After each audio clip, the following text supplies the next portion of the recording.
हम महत्वपूर्ण समाचारों की सूचना आपके सामने प्रेषित करें।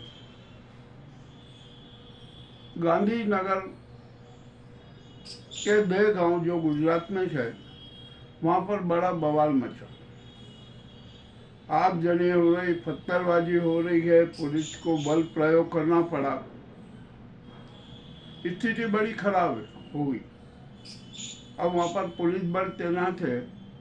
पुलिस सूत्रों का हवाले से कहा गया कि अब स्थिति नियंत्रण में और जो उपद्रवी तत्वों को गिरफ्तार किया जाए। ये सारा मामला क्यों भड़का? एक विवादित पोस्ट के कारण हिंदू मुस्लिम आमने सामने आए और ये तनाव की स्थिति पैदा हुई, एक अप्रिय हादसा हुआ। अब यहाँ पर जो सोशल मीडिया पर और इस पर जो है ना, बड़ा नाटक हो रहा था। जो उपद्रवी तत्व है ना, किसी भी प्रकार से देश में शांति नहीं रहने देना चाहते। अभी नवरात्रि पर्व चल रहा है, दे गांव में गरबा पंडाल था, तो इस अपने हादसे में गरबा पंडाल पर भी लोग टूट पड़े। मगर ऐसा होना नहीं चाहिए। सहनशीलता सब में होना चाहिए। वाहनों में तोड़फोड़ हुई, दुकानों में आगजनी हुई, ये अच्छी बात नहीं है। ये तो देश के लिए है ना, एक अशुभ संकेत है और हमारे देश की जो सांप्रदायिक सद्भावना और एकता है ना, उस पर प्रहार करने वाला प्रयास। हम विवादित पोस्ट क्यों डालते हैं? डालना ही नहीं चाहिए। ये भी एक कोई शातिर षड्यंत्र लगता है और इस मामले में अब सरकार को बड़ा सतर्क रहना पड़ेगा, कोई कठोर कदम उठाना पड़ेगा। हम तो शुरू से कहते आए हैं कि मीडिया को नियंत्रित और नियमित करना जरूरी है। यदि ऐसा नहीं हुआ ना, तो स्थिति और खराब होती जाएगी। अब ठीक है, जो भी हुआ है वो तो हो ही गया है। अब जो भी होगा हम उसमें देखते हैं क्या हुआ क्या नहीं हुआ। अब लेह और लद्दाख में जो हादसा हुआ ना, वो भी बड़ा विचित्र है। भाजपा का कार्यालय जला दिया गया, ये जला दिया गया। वहाँ पर छात्र मैदान में उतरे, सड़कों पर आए, उन पर लाठीचार्ज हुआ, ये हुआ, अनेक घायल हुए। 4 लोगों की मौत भी हुई और 70-72 लोग घायल हुए। उन घायलों में 3-4 नेपाली छात्र भी थे। तो इस आधार पर हम ये तो नहीं कह सकते कि जो नेपाल के जो उपद्रवी थे उन्होंने आकर यहाँ पर हमला किया, उत्पात मचाया। ऐसा भी सोच गलती ही है। अब यहाँ पर सोनम मामला भी बड़ा विचित्र हो गया। आखिरकार जो भी होता है ना, ये भाजपा के खिलाफ असंतोष भड़का हुआ है पूरे देश में। ये उसका परिणाम है। आज मोदी जी एक व्यापार मेले का उद्घाटन करने गए थे नोएडा में। वहाँ पर भी उपद्रव हुआ। व्यापारियों ने विरोध किया, वेले पार तक भी फाड़ दिए गए। ये मामला बड़ा विचित्र लगा। और आदित्यनाथ मोदी जी का स्वागत करने आए थे, उनका भी बड़ा विरोध हुआ। आखिरकार ये राजनीति, गंदी राजनीति चल क्यों रही है? और ये तो जनता को मूर्ख बनाने के लिए न जाने किस किस प्रकार के आयोजन किए जा रहे हैं। ऐसे आयोजन होना नहीं चाहिए। अब यहाँ पर एक बात बहुत स्पष्ट है, देश का युवा बेरोजगारी से त्रस्त है, उसको अवसर नहीं मिल रहे हैं, इसलिए उसमें आक्रोश है और वो सड़कों पर उतरा हुआ है।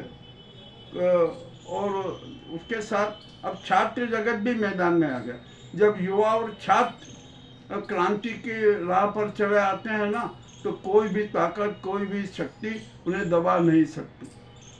उनके पक्ष में अब तो निर्णय करना ही पड़ेगा, और यदि उनके पक्ष में कोई निर्णय नहीं हुआ ना, तो सरकार को कष्टों का सामना करना पड़ेगा। ये अब जन क्रांति का नेतृत्व युवा और छात्र कर रहे हैं। इसमें कोई राजनेता नहीं है, ये युवा और छात्र ही जन क्रांति को नेतृत्व कर रहे हैं, मूर्त रूप दे रहे हैं। अब यहाँ पर हमारे देश में राष्ट्रपति के खिलाफ भी अब माहौल बनता जा रहा है। वो राष्ट्रपति जी है ना, जन भावनाओं का सम्मान नहीं कर रहे, जनादेश का सम्मान नहीं कर रही है। वे अपना राष्ट्र धर्म, समाज धर्म, राष्ट्र संवैधानिक धर्म, प्रजातांत्रिक धर्म निभाने में असफल नजर आ रही है। और इसका कारण ये है कि नाजी गुजराती गैंग ने उनको अपने हाथों की कठपुतली बना रखा है, इसलिए मुर्मू जी का विरोध हो रहा है। अब जनता तो मुर्मू जी को फिर भी कह रही है कि आप है ना नाजी गुजराती गैंग के हाथों की कठपुतली मत बनिए, आप तो दुर्गा और कालिका के रूप में आ जाइए, देश में राष्ट्रपति शासन लागू कर दीजिए, और जो जितने भी जो राजनीतिक चिंटू जो राज्यपाल बनाए गए हैं ना, उनकी सारी नियुक्ति रद्द कर दीजिए। अब देखते हैं कि मुर्मू जी कौन सा निर्णय उठाती है। अब यहाँ पर अडानी के खिलाफ एक बहुत बड़ा प्रदर्शन हुआ रायगढ़ में। उन्होंने जमीन ले ली और वहाँ जमीन में जितने जो वन क्षेत्र है ना, पूरा वन क्षेत्र समाप्त कर रहे। आखिरकार क्यों हो रहा है ऐसा होना नहीं चाहिए। और वहाँ पर जो ग्रामीणों को जबरदस्ती गिरफ्तार किया जा रहा है, उन पर बल प्रयोग किया जा रहा है, ये उचित नहीं है। अरे जो वनों की रक्षा के लिए आवाज उठा रहे हैं, आप उनको गिरफ्तार कर लो, ऐसा होना नहीं चाहिए। और अब तो जनता साफ कह रही है कि अडानी, अंबानी और कारपोरेट जगत को जितनी भी जमीनें दी गई है ना, वो उनसे वापस ली जाए। ये भी बहुत जरूरी है। और यदि ऐसा नहीं किया ना, तो पूरे देश में हाहाकार मच जाएगा और जनता सड़कों पर नजर आएगी। ये भी अब वो देखते हैं सरकार कौन सा क्या रूप है। अब ऐसा लगता है कि देश में अघोषित गृह युद्ध की स्थिति बनाई जा रही है। और बना कौन रहा है? ये जो धार्मिक चिंटू है ना, ये लोग नहीं चाहते कि हमारा समाज एकता से रहे, हमारा देश एकता से रहे, सांप्रदायिक सद्भाव बना। और त्योहारों पर तो न जाने क्या क्या नाटक किए जाते हैं। ये सब अच्छी बात नहीं है। ये सनातन धर्म पर शातिर हमला है इस नाजी गुजराती गैंग का और जो इन धर्म चिंटुओं का। अब इन पर भी नियंत्रण बहुत जरूरी है। अब देखते हैं सरकार किस तरह का नियंत्रण लगाती है। अरे वाणी संयम हीनता चरम पर है। जो देखो वो अपनी मर्जी से कुछ भी बोल रहा है। अभिव्यक्ति की आज़ादी का मतलब यह नहीं कि आप क्या जो भी कुछ बोलते हो, ठीक है। अब देखते हैं कि वाणी संयम पर भी नियंत्रण कैसे होगा, क्या होगा, कुछ नहीं होगा। और अब जनता है ना खुलेआम कह रही है कि ये जो वोट चोरी का जो नाटक चुनाव आयोग करता रहा है ना, ये उसका अपराध सिद्ध हो रहा है। मतलब चुनाव आयोग भंग किया जाए और पूर्व सीईओ राजीव कुमार और वर्तमान सीईओ ज्ञानेश कुमार को तत्काल गिरफ्तार किया जाए। ये सारी स्थिति बड़ी नाजुक बनती जा रही है। देश में शांति की जरूरत है, एकता की जरूरत है, सांप्रदायिक सद्भाव की जरूरत है, विश्व बंधुत्व की जरूरत है, प्रेम की जरूरत है, सहयोग और सहकार की जरूरत है। किंतु इन सब का हत्या की जा रही है। मानवीय मूल्यों की हत्या की जा रही है, मानवता की हत्या की जा रही है, सनातन धर्म पर क्रूर प्रहार किए जा रहे हैं। यह अब देश की 147 करोड़ जनता बर्दाश्त नहीं करेगी। अब सारी जनता सड़कों पर उतरेगी, ये भी तय है। महाक्रांति होगी और जितने भी जो राष्ट्रद्रोही, समाजद्रोही, मानवता द्रोही और सनातन द्रोही जितनी भी ताकतें हैं ना, सबका अंतिम संस्कार भी होगा। ये महत्वपूर्ण समाचार आपके सामने प्रस्तुत कर रहे थे। हम सब आत्मचिंतन करें और भारत को स्वर्णिम भारत बनाने की पहल करें। संकल्प में यही हमारा लक्ष्य है और यही हमारा लक्ष्य होना चाहिए। हमारे जीवन का लक्ष्य भी यही है। और भारत में जन्मा हर व्यक्ति भारतीय है।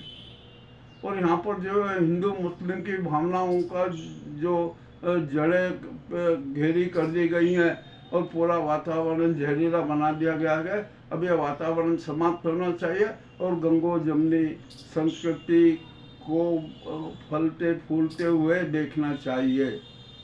अब यहाँ पर हमारे स्वर्गीय प्रधानमंत्री अटल जी ने कहा था ना कि हमें ऐतिहासिक बर्बरताओं को भूलकर ऐसा कोई कार्य नहीं करना चाहिए कि जिससे देश की सांप्रदायिक सद्भाव एकता भंग हो।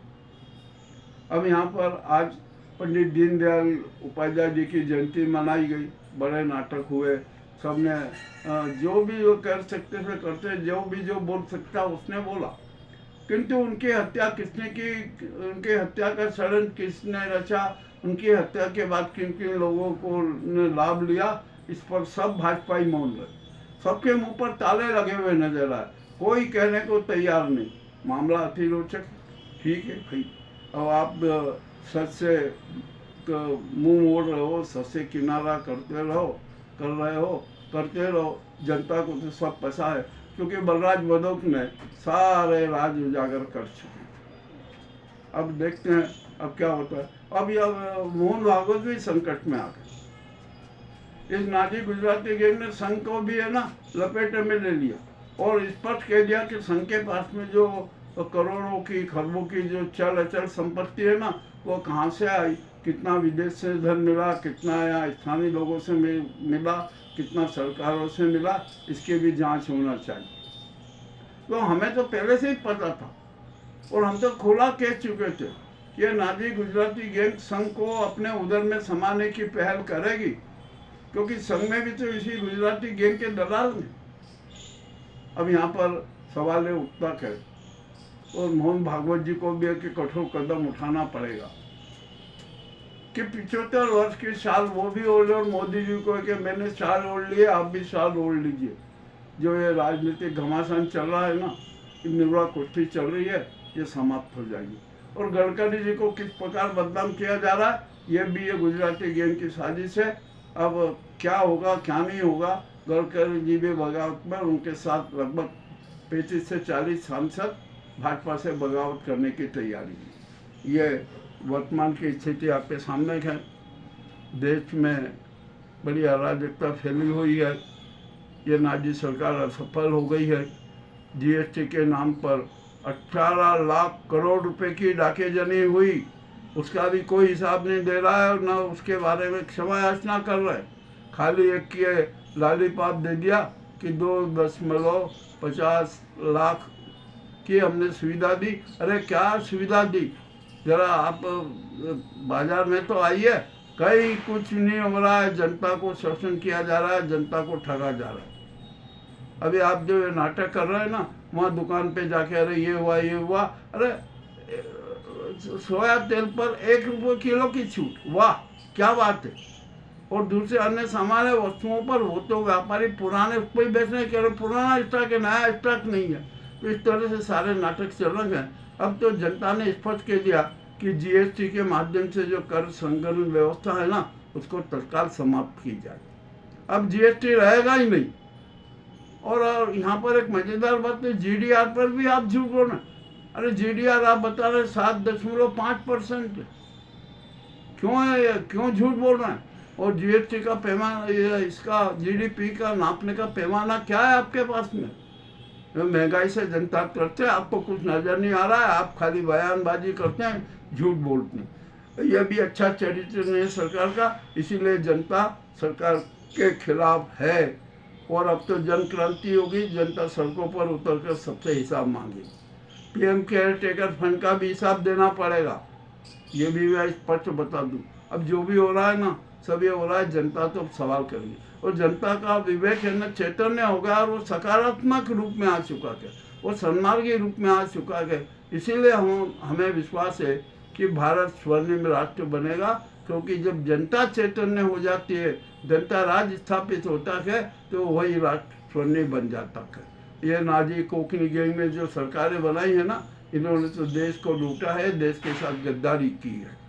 इसमें कहने में भी मैं हिचकता नहीं हूँ। हमने आपके सामने सच रखा है, हम तो बिना भूमिका के सच सबके सामने रख देते हैं, प्रस्तुत कर देते हैं। आपको कैसा लगा हमें अवश्य बताएं। बहुत बहुत धन्यवाद।